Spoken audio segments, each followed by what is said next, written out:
High, আজ আমি বানাবো বাড়িতেই আলু কাবলি।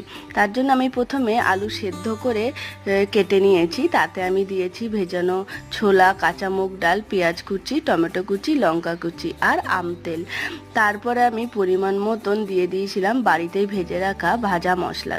তারপরে আমি দিয়েছিলাম তেঁতুল গোলা জল। তেঁতুলটাকে প্রথমে ভালো করে চটকে নিয়ে সেই জলটা দিলাম। তারপরে আমি দিলাম বিট নুন।